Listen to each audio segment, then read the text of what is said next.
This week on the Four Rivers Ag Report, water everywhere, but how are you going to treat? Seriously, if you have water and weeds on your land, you'll want to stay tuned.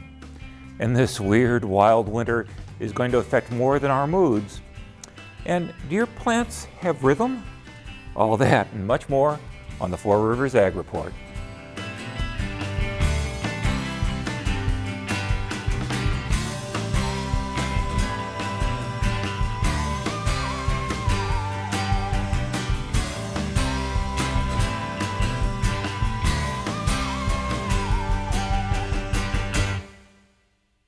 Hi, welcome to the Four Rivers Ag Report. I'm Fred Peralta. Well, what started out to be a slow week sure got interesting quickly. On Tuesday, we got word of a new blight that might affect Illinois trees, but we also found out something even more concerning to Illinois farmers, a new regulation that could affect how you manage your ground, and most of us haven't even heard about it. We'll be talking to Dave Shiley in just a bit, but first, let's catch you up on the latest ag news with Monica Becker. Monica? Thanks, Fred. I'm Monica Becker. We have a local man heading up a big state agency. Bob Fleiter of Mount Zion has been named the director of the Illinois Department of Agriculture. Fleiter is a former mayor and trustee of Mount Zion and a four-term state representative in the Illinois House, where he served on the House Agriculture and Conservation Committee. Governor Quinn, when making the announcement, said, "It is important that our agriculture agency is led by someone who understands the key role of agribusiness in our economy." Fleiter is also a Panther alum, earning his bachelor's degree in journalism in 1979. There has been a lot of talk about additional corn acreage this spring, and some agribusinesses are suggesting that you decide pretty soon what you're going to need. Farmers applied an all-time high level of anhydrous ammonia, phosphorus, and potassium last spring, and if demands for corn continues to be high, experts predict there will be even more corn acreage this spring. Ammonia suppliers are suggesting that farmers should consider locking in on some of their fertilizer needs as soon as they determine their spring planting plans. According to the Illinois Department of Agriculture, fertilizer prices have come down from the peak prices last fall, but warn that prices could go either way. So good luck guessing. And in the as if we need something else to be worried about category, experts in fruit-bearing plants warn that due to the mild winter, fruit trees, berry plants, and vineyards are less prepared than usual for a late frost. Basically, what the scientists are saying is that because of the mild temperatures, the plants don't know what to do if it gets cold suddenly. In Indiana, Purdue agronomists say that Indiana peach trees and grapevines have accumulated enough hours of winter rest that buds will begin growing with the next extended period of 50-plus weather. Purdue's Peter Hurst says that's bad news because we don't want them to start growing yet. You get one shot at budding, and that's your crop for the year. So let's hope the weather doesn't nip the crop in the bud. A local chapter of Farm Safety for Just Kids has won a national award for their community outreach. The Illini Farm Safety for Just Kids chapter, headed by Amy Rademacher, won the Professional Chapter of the Year award. The Urbana group logged 34 events, reaching over 6,700 children and family members. Farm Safety for Just Kids considers volunteerism, professionalism, and membership in deciding on the designations. And speaking of volunteers making a difference, the Shelby County Young Farmers will be hosting a celebrity grocery race as part of Food Checkout Week. The celebrity shoppers will have 5 minutes to shop for food products that contain Illinois corn, soybeans, or wheat in the ingredient label. The event will take place in Shelbyville on February 25th and starts at 11 a.m. The items that the shoppers choose will be purchased by the young farmers and donated to a local food bank. Over the years, the group has donated more than $10,000 in food products to food pantries in Shelby County. And if all that talk of food is making you dizzy, maybe you should consider the Eye on Diabetes program being offered by the U of I Extension.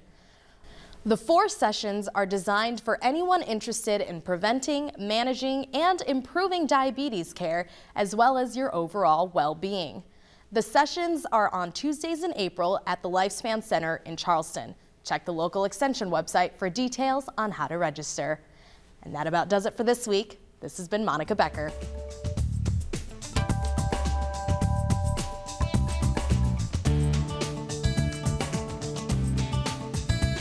This week, Illinois Governor Pat Quinn proclaimed thousand cankers disease to be a viable threat to Illinois' black walnut trees. Thousand canker disease is a highly contagious invasive fungus carried by the walnut twig beetle, and it attacks black walnut trees, of course, which Illinois has a ton of. So when there's something weird and it don't look good, who are you going to call? We call Dave Shiley from the U of I Ag Extension Office. He's a U of I Ag educator, and he's here all the time whenever I have questions about fun stuff going on. So Dave, thank you for being here. You're welcome. Okay, now what is the thousand canker disease and why should we care? Well, it's a fungus that, like you had mentioned, it's transferred by the walnut twig beetle. And it can kill the tree, basically. It's very similar to other insects we have that can burrow into the phloem, or the food conducting tissue. It blocks that. This fungus then grows and blocks the flow of nutrients, food in the tree, and so it dies gradually, but will end up dying. So why haven't we heard of this before? Well, it's been out west. Okay. It's an insect. The insect is native to the western part of the United States, and that's where the disease was originally identified. For years, they thought this dieback in the walnut trees out in states like Utah and Colorado were from drought. A lot of drouthy years out there, and began looking a little bit closer and discovered this fungus. So this fungus is transmitted by the beetle. How does the beetle get around? Well, the beetle, is going to fly, and so it can't fly to Illinois, obviously, from Oregon. So it's going to be transferred like the emerald ash borer underneath the bark of, in this case, black walnut. Okay. And so and right now is not a treatment for this disease. So you described this as dieback. What does that look like to the average property owner? Yeah, so you're going to look up in the tree and you're going to notice not the entire crown dying at one time, but a branch here, a branch there. The leaves are going to wilt. Maybe the buds are not going to flush this spring. But you're going to notice a gradual, kind of like we see in ash trees, with we refer to as ash decline. Okay. A branch here, a branch there are going to die. So does it look like, can it be mistaken for something else? Well, environmental stress. Okay. You might see that occurring. There are some native borers that might cause it to die back. There's lots of reasons that one particular branch might die. Okay, so it's coming from out west. Is it anywhere near Illinois now? The closest that's been confirmed is in Tennessee. Okay. It's also kind of jumped across out to Pennsylvania. This last fall, it was identified in Pennsylvania and also in Virginia. So certainly, beginning to surround the state. So a lot of these Midwestern states have a lot of black walnut trees, right? Yes, and now I think Illinois is ranked 5th in the United States for the number of black walnut that are growing here. Economically, we're looking at $1 million, I think $13 million Whoa. in income to tree growers, tree producers in Illinois annually, and so economically, it's an important tree species. So, I'm a layperson. That's why I talk to you guys about this stuff. But it seems to me there's been more and more evasive diseases and pests coming into our state. We can't just tell them to stay the heck out of here. Is it me, or is it really happening that way? Well, sure. We live, we're a mobile society, right? So a lot of these things, including black walnut, the thousand cankers, can get moved by people. We move plants. We see a nice plant we want to have in our garden, so we haul it from wherever, or we order it on the internet. Right. All of a sudden we're growing a plant that's native to Europe in our backyard. Right. And it does well here. It doesn't have any you know, Yep. natural enemies and sometimes takes over. Kudzu is Right. Chinks. Exactly. So, and so in the case of thousand cankers, you know, the only way right now to control that movement is to put some restrictions on the movement of black walnut. Okay. So if you suspect you might have something funky wrong with your black walnut tree, what should you do? Well, you can call you could take a sample and send it to the plant clinic. You can call the University of Illinois Plant Clinic or go online. The plant clinic has an excellent website. They've got a Facebook page as well as a Twitter account so you can kind of see what's going on. Okay. They're going to do some surveillance this summer again, like they did last year. Okay. Didn't find 1,000 cankers in Illinois. And let's hope they don't again. Hope again, yep. And so they can tell you how to collect that sample and where to send that. Well, as we were talking beforehand, I mentioned, is there, so is this something a pesticide can help with or whatever? And you just started shaking your head about pesticides. What's new about pesticides? Well, I do a lot of advising and get a lot of questions related to pond management. Okay. And we're getting to that season where, you want your pond area to look nice. Yeah, Put yeah. a little copper sulfate, which Yep. is a contact herbicide basically. But the newest thing is that we've got some additional regulations to follow related to the Clean Water Act. Okay. Oh, really? What sort of new regulations are we need to worry about? Well, there's a new permitting related to the Clean Water Act. There's something called an NPDES, National Pollutant Discharge Elimination System. Okay, is there going to be a quiz on this later? Right. Okay. Right. So, if there's multiple letters in the title, it's a little bit scary. What does NPDES mean, do, and why should we worry about it?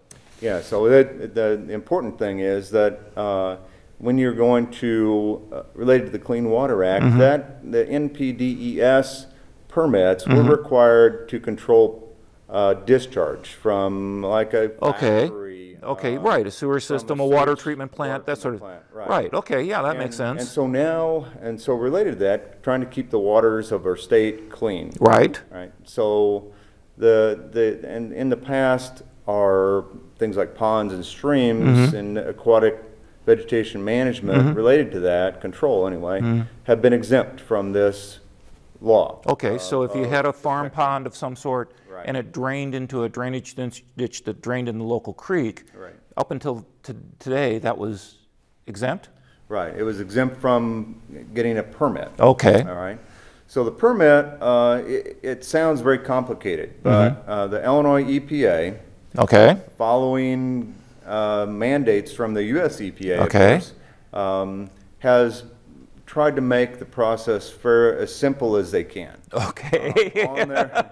I know it sounds crazy, but on their website, they have a link that will take you directly to filling out the paperwork to file what's called a notice of intent. So if you intend to apply or might intend to apply some herbicides to your pond, and we never know what kind of growing season we're going to have with pond aquatic vegetation. But if you intend to apply, or even if you're gonna hire someone to apply, then you need to get online and complete the application for an NPDES permit, and it's called a notice of intent. Okay, so let me get this straight. So if you have a pond and you want to cut back the cattails, or you want to take care of the algae bloom, if you want it to look pretty and not stink all summer long, you should go online to the website, and we'll have the address here eventually, and apply for the NPDES. Right. Okay, and that gives you they'll give you a permit just by filling that out? Well, they're going to once you file the notice of intent on that website, then there's a waiting period. Okay. So they're going to post that you have applied for an NPDES permit for 14 days on the state website. After that, and that's what our public entities do, or Right. a factory might do. Right. Same kind of process. Right? But now it applies to you as a pond owner. So then after 14 days, then they get the process going, and from the time you apply till you get a permit, it takes about 30 days. Okay, so if you want to apply, cut back the cattails on your pond, Correct. you have to apply now, wait at least 14 days for public comment, Right. and then wait another basically 15 days if nobody complains, and you get your permit. So you can. So if you want to do it in the spring, you better get going. Right, right. So, you know, typically people call me in July, June, or even May. You know, things are starting to get, you know, we've already had one question regarding algae growth because of Okay. the warm winter. So, you know, it's going to be too late. You're going to be waiting a month to get your permit. Okay. Even if you're going to hire someone. And this does apply, you know, even though this pond is on private property. If it has an outlet, the water Okay. goes out through a spillway of some kind, either a pipe or a concrete spillway, and goes into a ditch, then that pond is connected to the waters of Illinois. Whoa. The Now- only one of the exceptions would be these borrow pits, that if they don't have any kind of connection, Okay. but the University of Illinois Extension pesticide safety staff have done a real good job working with Illinois EPA to put together a fact sheet Okay. that I think I would encourage anybody that might think, oh, do I need to apply, go to that, and read that fact sheet, because it takes this 30-page document and simplifies it in terms of hitting, you know, and giving some examples. Do I need a permit or not? Right. So you were saying beforehand that, you know, homeowners associations might need these. If you have a cantankerous neighbor and you don't apply for this, they could cause problems. So, you know, when in doubt, check out the website, make the application, and cross your fingers, right? Right. The homeowner associations, you know, a lot of them hire that aquatic vegetation control done by a company.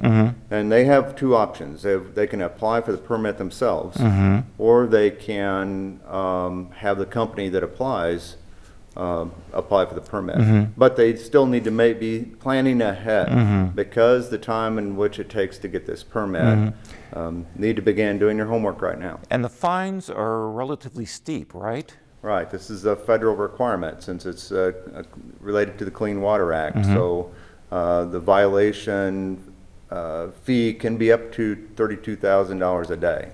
Oh, So my goodness. it's really important, you know, to take this ouch. seriously. Yeah, So, right. especially if you have a cantankerous neighbor, get the permit, right? Right. Okay. Well, Dave, we started out with 1,000 canker. We ended up with a big pain in the... Anyway, thank you very much. Well,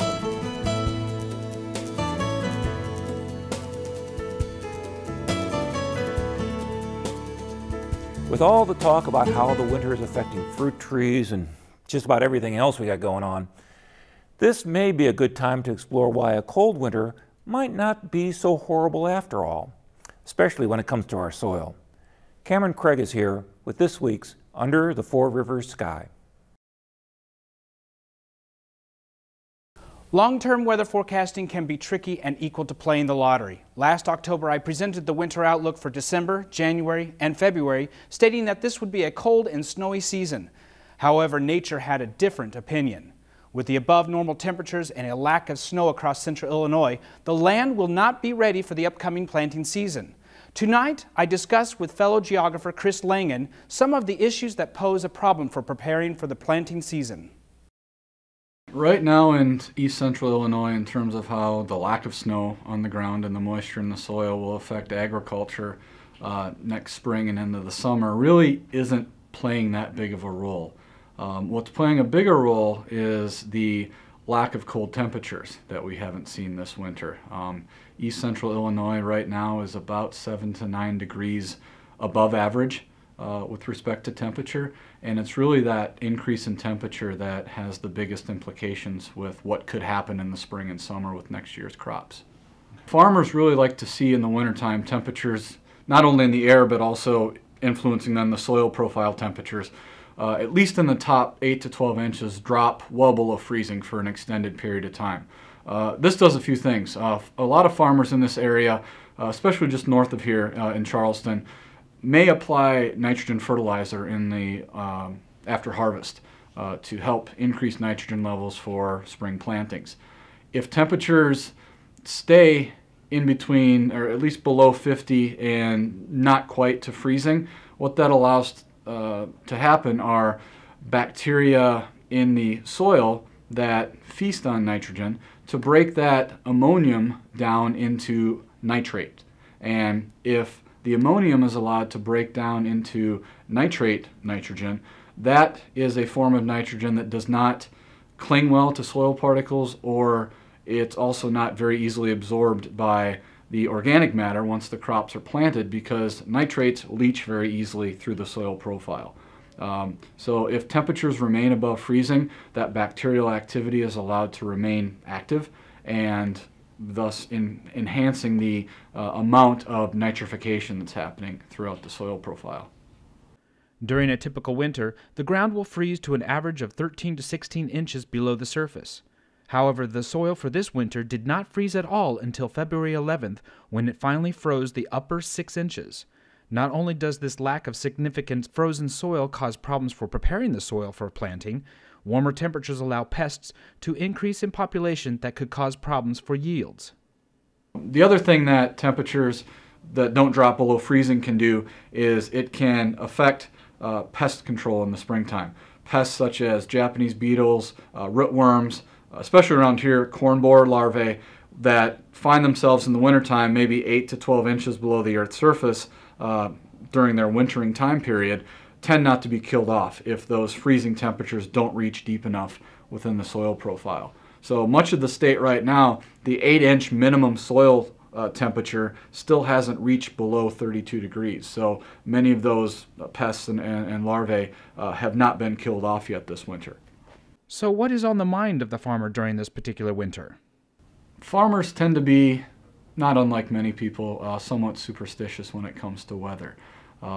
If they see a very odd winter weather scenario playing out like this one, where you have very little snow cover, very little precipitation, at least from what they can perceive as precipitation in the form of snow. But when they see any kind of odd weather scenario playing out, they tend to think, well, what's next? What is this spring or next summer going to bring when it comes to some more odd weather scenarios taking place?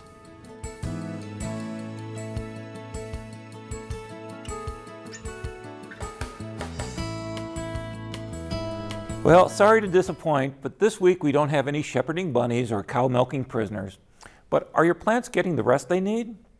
Science Daily reports that Rice University biologists have found that plants can use circadian rhythms to their benefit, including fighting off hungry insects. Scientists have known for a while that plants have an internal clock that allows them to measure time regardless of light. You know, the leaves follow the sun during the day, but at night they reset the leaves back to the east. But now researchers have found that plants can use their circadian rhythms to anticipate when insects might feed on them. And some plants even produce materials that make them less appealing during peak feeding times. The material is called chasmonate and is genetically produced by almost all plants. But at peak times, some plants produce this material more when the bugs are around, and when the bugs aren't bugging them, they produce less. So I have a question. What if the plants are on daylight savings time and the insects are on? Oh, never mind. Well, that's it for this week. Work hard, be safe, tell your plants to get their rest, and enjoy the beautiful sunsets. You, not your plants. I'm Fred Peralta, and thanks for watching the Four Rivers Ag Report.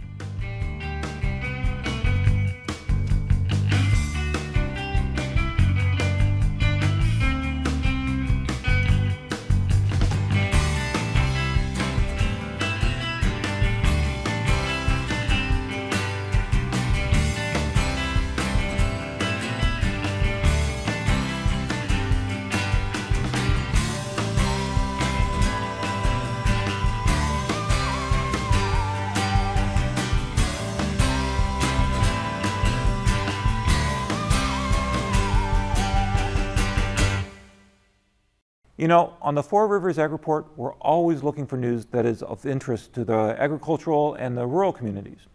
Every week we scour the local papers, the state and national websites. We talk to lots and lots of people every day looking for information that will help and or entertain you. There is one more way that we can find out the latest news, topics, trends, and events that are part of your life. You can tell us. We'd love to hear from you about what's going on in your town, on your farm, or even on your neighbor's farm. If you got a topic you'd like us to talk about, let us know. I probably won't know the answer, but I probably know people who do. Please let us know what is happening. You can call us at 217-581-7245. You can email us at weiu@weiu.net. We're on Facebook at WEIU TV, Public Broadcast Station. And if you tweet, we're on Twitter at WEIU1. So now that you got our number, don't be a stranger.